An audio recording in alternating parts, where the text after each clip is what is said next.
For this month's Reading Wrapped, cue the graphic that I spent way too long animating, I wanted to try to figure out what the 4 books I read in February had in common thematically. A definite smorgasbord of genres, but one theme definitely did reign supreme amongst all of them.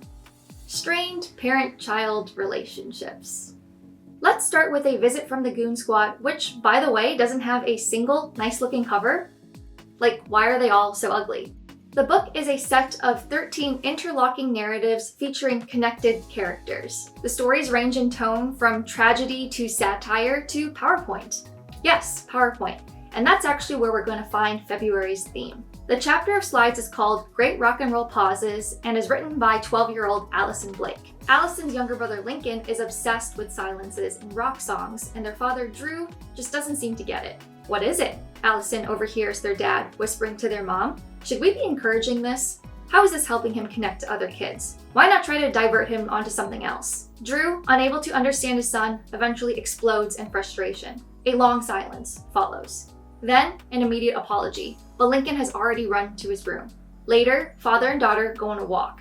I've got to do better with Lincoln, Drew says to Allison. Allison suggests that her dad help Lincoln by graphing the pauses in the songs his son loves so much. Some people hate this chapter for its form, but I actually love the non-traditional and creative approach to storytelling. I just think it's such an idiosyncratic way for a 12-year-old to express themselves. And Allison's rudimentary slides suddenly shift into something more sophisticated and well-plotted by the end. We can assume as the reader that Drew has finally graphed his son's favorite pauses. This is so interesting to me because reconciliation between father and son is not told, it's shown. And I love that for them, because sometimes it really does take a non-traditional or creative approach to connect with someone.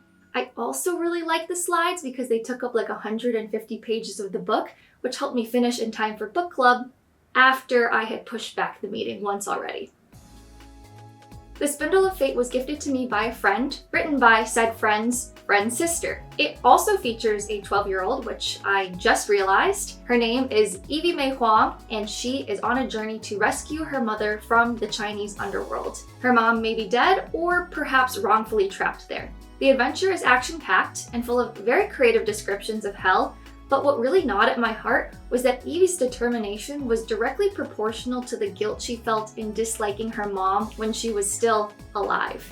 When asked to describe the woman she's literally going through hell for, Evie says of her mom, she is a really talented seamstress, super hardworking, a perfectionist, and a neat freak. But what Evie doesn't say out loud is that she also found her mom uptight, judgmental, and really annoying. I loved her, Evie confides to a random dead person in hell, but sometimes I feel like I don't even have the right to say that, because when she was alive, I wasted so much time focusing on what I didn't like about her.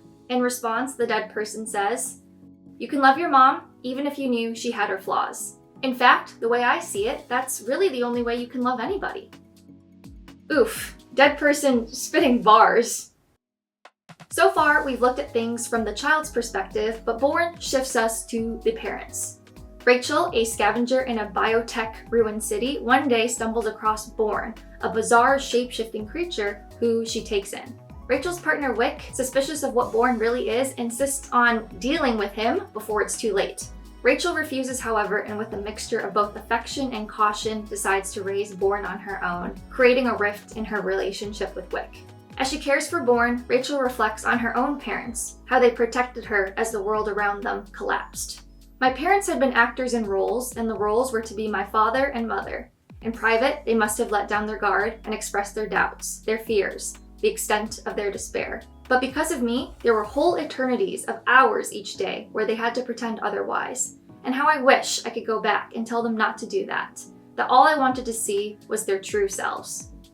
It's so easy to forget that parents are people too. And if we take this idea even further about the role that parents, especially Asian immigrant parents, have to play, we get Prachi Gupta's "They Called Us Exceptional" and Other Lies That Raised Us. This memoir is gut-wrenching, incredibly thoughtful, and examines the cost of the model minority myth. Asians were those who could assimilate into whiteness but maintain a distinct cultural identity. If those Asians can be so successful, why can't you? This immense pressure to succeed fueled Gupta's dad's obsession with status. This shaped his controlling, often furious, inevitably violent ways of parenting. She describes it as part of a larger pattern, one that encourages Indian and Asian fathers to take on a role of omniscient providers, leading their families to success no matter the cost.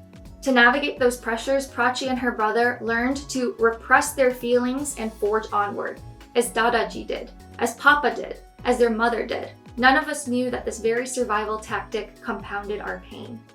Everyone had a role to play to uphold this perfect image of an Asian American family. But what's so beautiful and painful about the book is that Prachi slowly but surely decides to go off script. I rooted for her so hard as she stopped performing and decided to rewrite her own story.